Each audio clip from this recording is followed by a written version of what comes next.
Nananatiling tikom ang bibig ni Vic Soto kaugnay ng usaping kinasasangkutan ni Kim Chiu at anak-anakan niyang si Raisa May Dizon na patuloy na pinag-uusapan sa social media. Sa kabila ng dami ng mga komento at reaksyon ng publiko, pinili ng batikang TV host na huwag nang magdagdag pa ng anumang pahayag na maaaring makadagdag sa kontrobersya. Ayon kay Vic, hindi na kailangang gatungan pa ang issue dahil mas makabubuting hayaang humupa ito.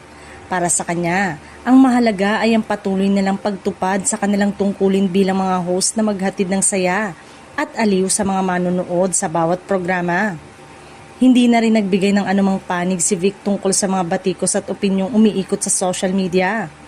Sa halip, nanatili siyang nakatuon sa positibong layunin ng kanilang trabaho at sa pagbibigay ng magandang entertainment sa publiko. Dahil sa kanyang naging pahayag, maraming netizen ang nagpahayag ng paghanga sa kanyang pagiging mahinahon. Ayon sa ilan, ipinapakita ni Vic ang pagiging profesional sa pamamagitan ng pag-iwas na makisawsaw sa usapin hindi naman siya direktang kinasasangkutan.